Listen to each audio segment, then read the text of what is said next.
Hello, you're watching News Mongolia on MNB World, and I'm your host, Jarashma Dushinjargar.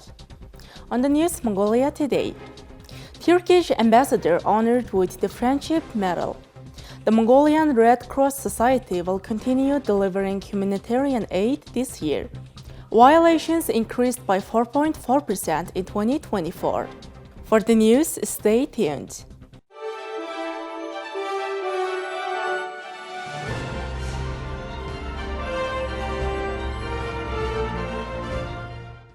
President of Mongolia, Okhna Khurelsukh, received Ambassador Zafir Atish of the Republic of Turkey as the ambassador prepares to conclude his tenure in Mongolia and return to his home country. During the meeting, President Khurelsukh highlighted the successful state visit to Turkey marking 55th anniversary of diplomatic relations between the two nations. The visit, which was the first Mongolian presidential state visit to Turkey in 21 years, elevated bilateral ties to the level of a strategic partnership.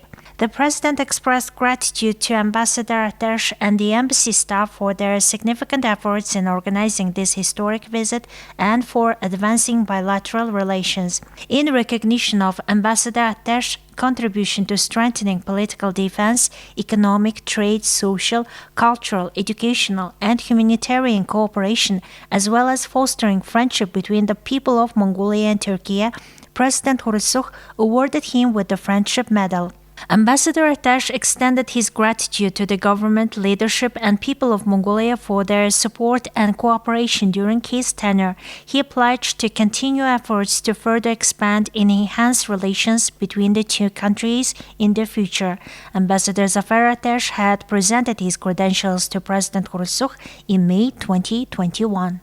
The Mongolian Red Cross Society has delivered humanitarian aid to the value of 8.9 billion Mongolian tugruks last year in collaboration with partner organizations. They are planning to continue their support for 2025.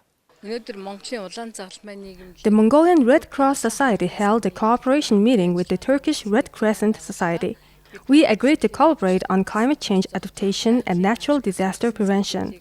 We also agreed to cooperate during major disasters, support vulnerable groups, and train young humanitarian workers. It's not our first collaboration. However, cooperation between the two countries is now expanding to the strategic partnership level. Our partnership area is also doubling. This summer, we'll welcome delegates from the Turkish Red Crescent Society and youth representatives. That will be the start of our new collaboration. We raised 8.9 billion Mongolian tugruk for humanitarian aid by collaborating with partner organizations, such as the Turkish Red Crescent Society. We helped around 12,000 disaster-affected herders with financial support, food packages, sanitary supplies, and livestock fodder. Our partner organizations expressed their continued support for this winter. Our partnership meeting was held with the goal of increasing humanitarian aid. In 2024, Mongolia recorded over 3.3 million violation cases, marking a 4.4% increase from the previous year, according to the General Prosecutor's Office. While criminal cases, investigations, and legal enforcement saw steady activity, pretrial detentions dropped by 9.2%, reflecting a shift in preventive measures. Prosecutors also overturned thousands of unlawful decisions and froze 304 billion Mongolian tugruks worth of assets as part of the financial crime investigations. The Prosecutor's Office of Mongolia is responsible for ensuring the uniform implementation of criminal and violation laws across the country, overseeing case registration, investigations, and enforcement of sentences, as well as representing the state in court proceedings. Within this mandate, the Prosecutor's Office handled 3,325,634 violation cases and 74,438 criminal cases in 2024. Additionally, investigations were conducted into 28,543 cases, and 15,969 cases were transferred to court proceedings. The office also oversaw the execution of sentences for over 7,200 individuals, serving prison sentences, 5,300 detainees, and 17,000 individuals sentenced under the violation law, along with monitoring enforcement measures for 26,246 individuals under compulsory penalties. In 2024, prosecutors worked to uphold human rights and legal protections during the investigation and adjudication of violation cases. Prosecutors issued 36,823 opinions to annual unlawful decisions made by authorized officials and proposed 10,696 amendments to existing decisions, all of which were reviewed by the courts.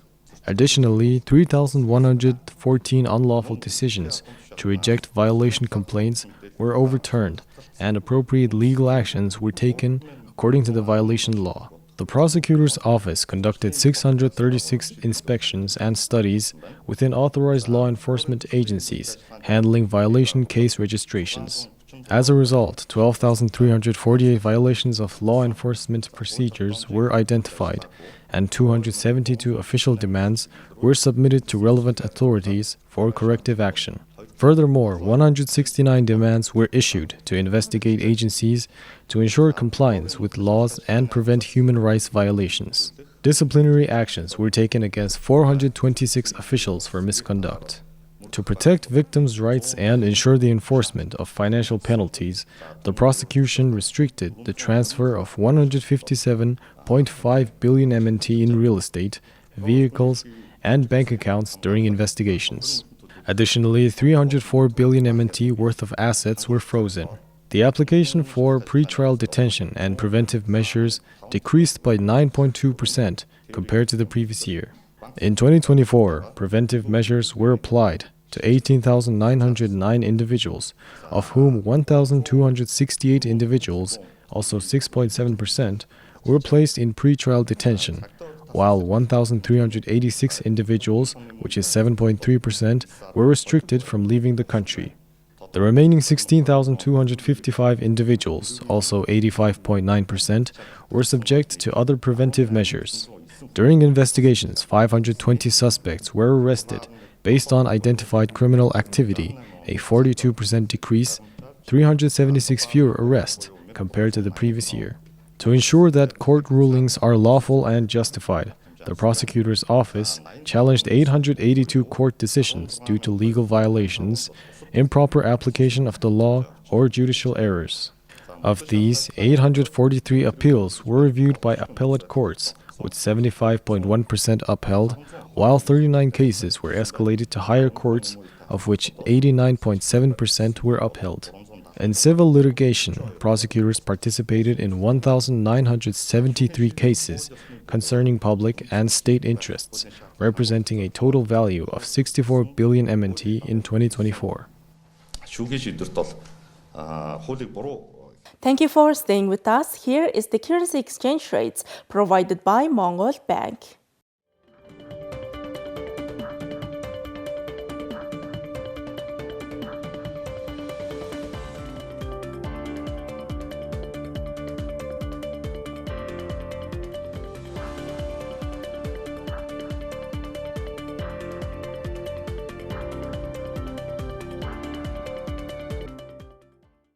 Next, our program will turn our attention to foreign news, partnered with international news agencies. South Korean President Yoon Suk-yeol has become the country's first leader to be indicted less than 2 weeks after he was the first to be detained. The impeached jailed president, who had been holed up in his presidential compound for weeks after issuing a shocking martial law decree last month, now faces rebellion charges that are punishable by the death penalty or life in prison. It's part of a tortuous saga that has plunged South Korea into political turmoil and further riven an already divided society. And it's not the only legal headache Yoon faces. A separate proceeding will determine whether to formally dismiss Yoon as president or reinstate him. As Seoul prepares for double court hearings, continuing chaotic protests, and increasingly harsh rhetoric from pro- and anti-Yoon forces, here's what to expect next. What happens now? Yoon will stay in jail. He will be brought from a detention facility to a Seoul court for hearings in the rebellion trial, which is expected to last about 6 months. Prosecutors say that Yoon directed the rebellion when he briefly imposed martial law on December 3rd. Yoon has presidential immunity from most criminal prosecutions, but not on charges of rebellion or treason. Yoon's defense minister, police chief, and several other military commanders have already been arrested and indicted on alleged rebellion, abuse of power, and other charges related to the martial law decree. Meanwhile, rival protests took likely to continue in downtown Seoul after a local court on January 19 approved a formal arrest warrant to extend Yoon's detention. Dozens of his supporters stormed the court building, destroying windows, doors, and other property. They also attacked police officers with bricks, steel pipes, and other objects. The violence left 17 police officers injured and police detained 46 protesters. What about his other court case? Yoon also has to worry about the Constitutional Court, which has until June to determine whether to formally dismiss or reinstate him as president. Observers expect a ruling to come sooner than the deadline. In the cases of two past impeached presidents, Roh Moo-hyun in 2004 and Park Geun-hye in 2016, the court spent 63 days and 91 days respectively before determining to reinstate Roh and dismiss Park. If the Constitutional Court removes Yoon from office, an election to choose his successor must be held within 2 months. Recent public surveys show that governing and opposition party candidates are running neck and neck in a possible presidential by-election race. How are the two camps taking the indictment? Both are promising that this is just the beginning. Shin Dong-wook, a spokesperson for the governing Conservative People Power Party, is warning that prosecutors will face unspecified legal and political consequences for the wrong indictment of Yoon. Yoon's defense team says the prosecutors who indicted the president are trying to curry favor with political forces who want Yoon gone. They call the indictment a shame in the history of South Korean prosecutors. The main opposition Liberal Democratic Party, which led Yoon December 14 impeachment, called his indictment and arrest the beginning of the punishment of the ringleader of a rebellion. Party spokesperson Han Min-soo warned Yoon to stop what he called his attempt to incite far-right supporters based on groundless delusion. Yoon has steadfastly denied any wrongdoing and says his declaration of martial law was a legitimate act of governance meant to raise public awareness of the danger of the liberal-controlled National Assembly, which obstructed his agenda. After declaring martial law on December 3rd, Yoon sent troops and police officers to the assembly, but enough lawmakers still managed to enter an assembly chamber to unanimously vote down Yoon's decree, forcing his cabinet to lift it. The martial law imposition, the first of its kind in South Korea in more than 4 decades, lasted only 6 hours. But it evoked painful memories of the military-backed rulers who used martial law and emergency decrees to suppress opponents in the 1960s through the 80s. You're watching News Mongolia. Now let's take a look at weather forecast for Mongolia and world major cities.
Alright, that's all for today. Thank you for staying with us.